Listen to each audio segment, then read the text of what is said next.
Guys अस्सलाम वालेकुम और उम्मीद है सब ठीक होंगे इंशाल्लाह। देखिए सर, मैं ये चाह रहा था कि मैं अक्सर ये सोचा करता था रातों में, और जब खाना खाता था तो तब भी यही सोचता था कि एक्चुअली मैं सो रहा हूँ और रात हो रही है, रात के बाद सुबह हो रही है। जब मैं रात में सो रहा हूँ, मेरे देखने की शक्ति, बोलने की शक्ति, कान में सुनने की शक्ति, हाथ में इम्प्रूवमेंट जो होता है, ये सारी शक्ति एकदम शांत हो जाती है। बिस्तर पे लेटने के बाद, सोने के बाद में हर चीज़ शांत हो जाती है, कोई चीज़ काम नहीं करती। और जब सुबह उठते हैं तभी ये चीज़ काम करती है।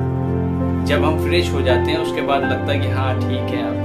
अब मैंने खाना खाया, खाने के तरीके ये हैं कि जब मैं ये देख रहा हूँ कि मैं पानी भी पी रहा हूँ, खाना भी खा रहा हूँ, बिरयानी भी खा रहा हूँ, चावल भी खा रहा हूँ, बोटी भी खा रहा हूँ, सब्जी भी खा रहा हूँ, लेकिन ये सब चीज़ें किस तरह से फिल्टर हो रही, किस तरह से अपनी जगह बना रही है, कि किस तरह से मैं पानी की तरफ, पानी इस साइड जा रहा है, खाना इस साइड जा रहा है, कि हवा इस साइड जा रही है, और इससे सेहत बन रही है, खून बन रहा है, प्रोटीन बन रहा है, और हमारे अंदर ग्लूकोज और चलने फिरने की ताकत मिल रही है हम लोगों को। तो ये सब चीज़ें सोचकर मतलब बहुत ज़्यादा कि एक अजीब चीज़, दुनिया में कोई ऐसी मशीन ही नहीं बनी जो इतनी चीज़ों को खाने के बाद, इतनी चीज़ों को डालने के बाद में वो इम्प्रूवमेंट करे या कोई चीज़ का है। तो असल बात मेरा कहने का ये है कि मतलब ये सब चीज़ों को कौन चला रहा है आखिर। जमीन में इतनी चीजें हैं, इतनी चीजें, अनाज है, फल है, दरख्त है, हर चीज निकल रही है। आसमान से बारिश क्यों हो रही है? इतना पानी रोक के आसमान कैसे खड़ा रह सकता है 24 घंटे? जितना पानी गिरता है, इतना बोझ लादने के बाद बगैर पिलर, बगैर सुतून के ये आसमान कैसे रुक सकता है? और उसके बाद वक्त पे बारिश होती है, वक्त पे शांत हो जाती है। इन सब चीजों को कौन चला रहा? मैं ये सोचता था, अक्सर ये चीज सोचता था। तो मैंने ये सोचा कि इन सब चीज़ों को कौन चला रहा है। अगर हम एक बाइक ले रहे हैं तो उसको भी लेने का मकसद ये है कि ये हमें मतलब लेकर चलेगी, और जहाँ मुझे जाना है वहाँ मतलब ये मुझे पहुँचा देगी। उसके बाद ये अपनी जगह पे खड़ी कर दी मैंने। तो मतलब ये है कि दुनिया में कोई भी चीज़, सुई से लेकर धागे तक, और इंसान से लेकर जानवर तक, जमीन से लेकर आसमान तक, कोई भी ऐसी चीज नहीं है जो बगैर मकसद के, बगैर किसी तरीके के पैदा की गई हो। ऐसा बिल्कुल नहीं है। तो मैंने ये चीज पढ़ी और मैंने जब जाना ये चीज कि अल्लाह रब्बुल आलमीन ने तमाम चीजें इंसानों के लिए बनाई है और इंसानों को अपने लिए बनाया है।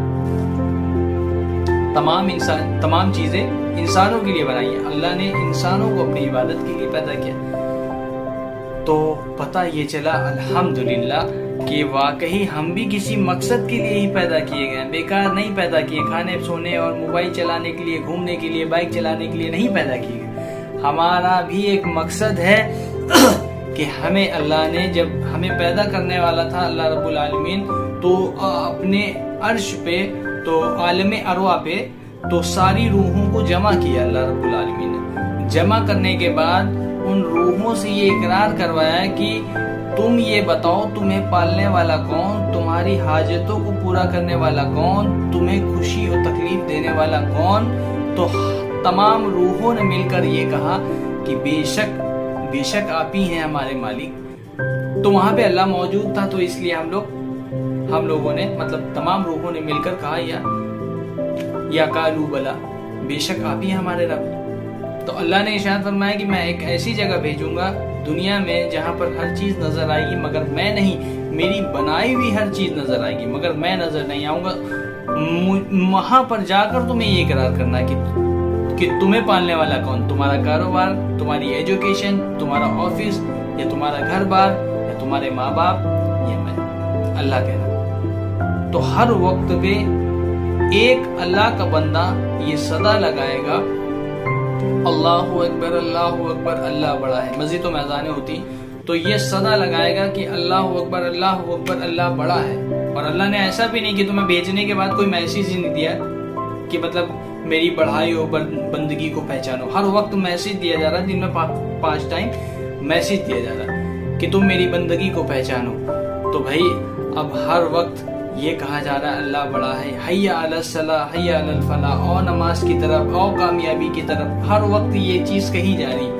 तो मतलब मैं ये सोचता कि मतलब کہ یار مجھے نماز کا اہتمام کرنا چاہیے، اور اصل بات یہ ہے کہ کوئی ہماری نبی کی شان میں گستاخی کرے تو اتنی بڑی تکلیف کی بات نہیں ہے، کہ جتنی بڑی تکلیف کی بات یہ ہے کہ ہم اللہ کے رسول صلی اللہ علیہ وسلم کی آنکھوں کو تکلیف پہنچاتے ہیں۔ نماز چھوڑ کر اگر ہم نماز پڑھیں گے تو رسول اللہ صلی اللہ علیہ وسلم کی آنکھوں کو ٹھنڈک۔ ایک حدیث ہے جس کا مفہوم ہے نماز دین کا ستون ہے، نماز اللہ کے رسول صلی اللہ علیہ وسلم کی آنکھوں کی ٹھنڈک ہے۔ نماز وہ ہے کہ جس نے نماز پہ اہتمام کیا اس نے ہمارے نبی کی آنکھوں کو ٹھنڈک پہنچائی، جس نے نماز کو چھوڑا اس نے تکلیف پہنچائی۔ استغفر اللہ، نعوذ باللہ۔ کہنے والوں کو اللہ سزا دے گا، کوئی غلط بات بولے گا اللہ اس کو سزا دے گا۔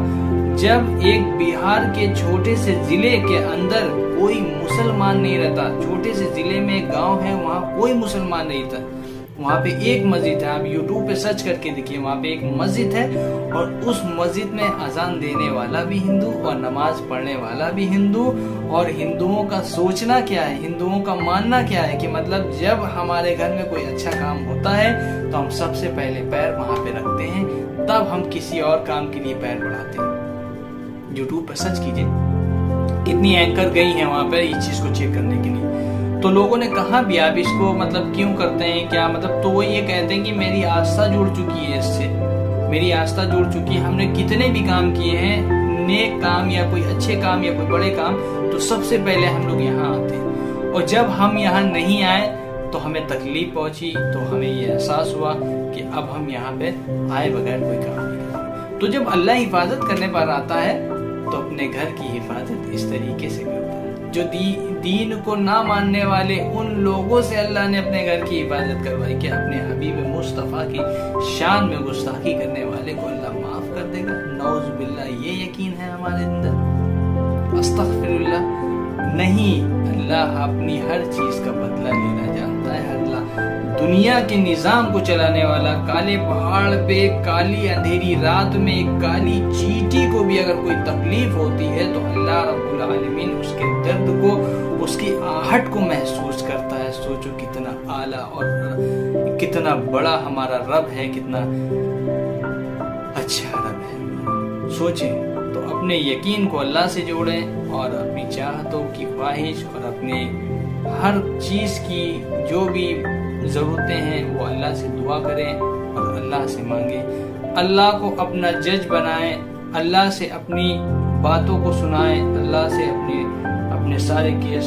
بتائیں کہ اے اللہ آج ہمارے نبی کی شان میں گستاخی ہوئی، یہ بات ہمارا دل برداشت نہیں کرتا، اے اللہ تو اپنی قدرت سے جو صحیح ہے وہ عطا فرما، اے اللہ ہمارے دلوں میں، اے اللہ جو رسول اللہ صلی اللہ علیہ وسلم کی شان میں گستاخی کی گئی ہے تو ہمارے دلوں میں بہت دقتیں دکھ ہوا ہے۔ ان چیزوں کو کہیں پروٹیسٹ کرنے کی بات ہے، ماشاءاللہ صحیح بات ہے، پروٹیسٹ کریے، آپ کا حق ہے، ہمارا حق ہے، سب کا انشاءاللہ سب کا حق ہے، لیکن ایک دن کی چھٹی کریں مسلمان، 35 کروڑ مسلمان ہندوستان میں ہیں، ایک دن کی چھٹی کرنے کے بعد صرف یہ کہتے ہیں جتنی دیر ہم میدانوں میں لوگوں سے گہار لگائیں گے کہ ایسا کیوں، کوئی ہماری سننے والا نہیں۔ میدانوں میں جمع ہو رہے 4 گھنٹے 5 گھنٹے کے لیے، 4 گھنٹے 5 گھنٹے اسی طرح سے جمع ہو کر اگر ہم یہ کہیں کہ اس وقت تک ہم اللہ سے دعا کرتے رہیں گے جب تک کہ اللہ ہماری دعا کو قبول نہ کر لے، یقیناً جس طرح سے اللہ نے ابابیل کے لشکر کو بھیج دیا، جس طرح سے اللہ نے ابابیل کے لشکر کو بھیج دیا، یقیناً تمہارے لیے بھی اللہ مدد کا دعویٰ رکھتا ہے۔ سچ ہے بات، اپنے دل کو اللہ کے یقین سے جوڑیں، اللہ کی خوشنودی کے لیے نیک اعمال کریں، برائیوں سے بچنے کی کوشش کریں اور اچھائیوں پر ہم بھی چلیں، اپنے گھر والوں کو بھی چلائیں، کوشش کریں ہم دین کو سیکھیں اور دین کو سیکھنے کے بعد اس پر عمل کریں۔ اسی طرح سے میں بھی دین کو سیکھنے کی کوشش کر رہا ہوں اور اس پہ چلنے کی کوشش کر رہا ہوں، آپ بھی میرا ساتھ دیجیے اور مجھے بھی اللہ استقامت دے۔ السلام علیکم